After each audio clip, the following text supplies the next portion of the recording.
طبعا انتوا لما تشوفوا الفيديوهات اللي في الاول دي تفتكروا ان هي بقى شاشة جامدة ويعني عشان بقى الوانها حلوة وعشان كبيرة وعشان مش عارف ايه.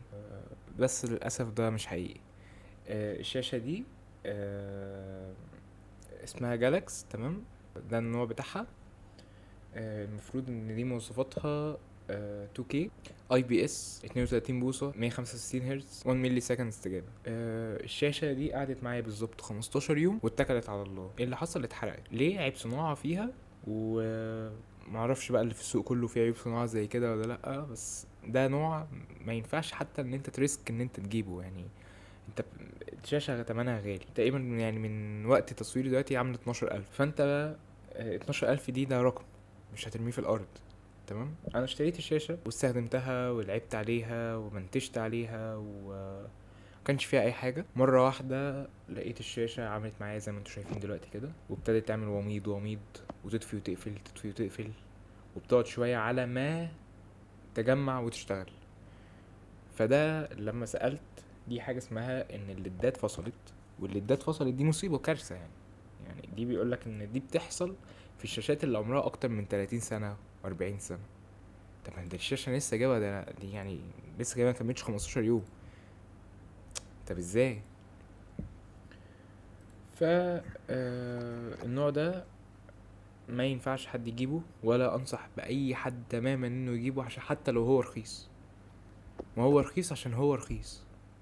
حاجة اي حاجة رخيصة دايما وحشة. خامات وحشة، كواليتي وحشة. انا الحمد لله ان الدنيا معايا كانت كويسة وقدرت ارجع الشاشة واخد فلوسي.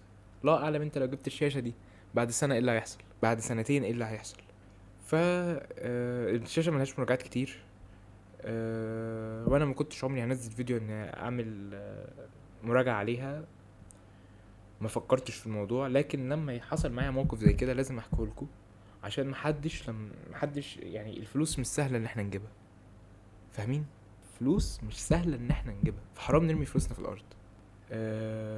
فالشاشة دي لو انت كنت بتفكر فيها او هتفكر فيها، انسى. انسى موضوع الشاشة دي خالص. عايز تجيب حاجة خليك في ام اس اي، خليك في سامسونج، خليك في فيوسونيك، خليك في اسوس، خليك في او اي او سي. تمام. الانواع اللي ليها ضمان. يعني دي ضمانها سنة. تمام. الباقي كله تقريبا 3 سنين. ف...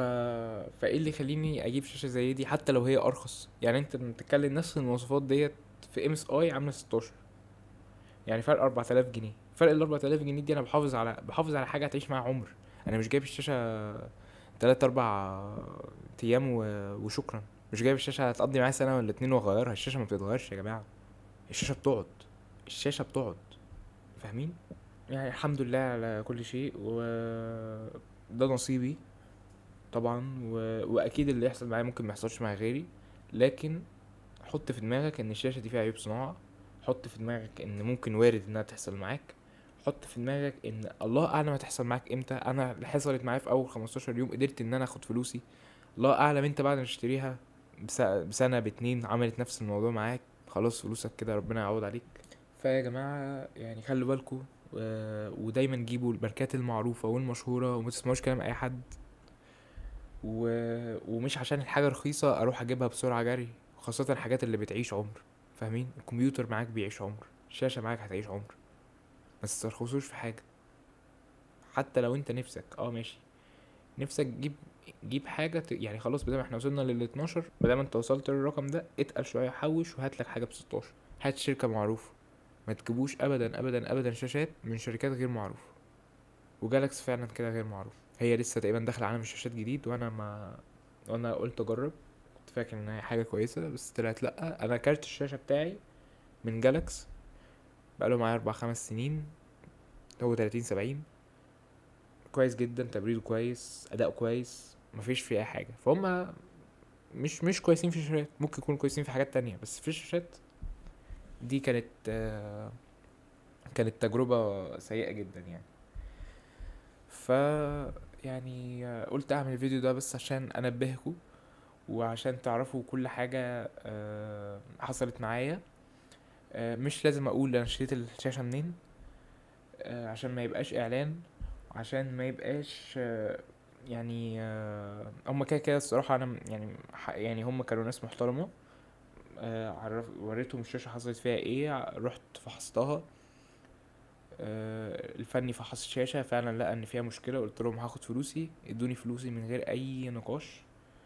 لكن انا مش هينفع اقول اسم المكان عشان ما يبقاش اعلان، سواء الفيديو ده وصل للناس او ما وصلش. وبس كده.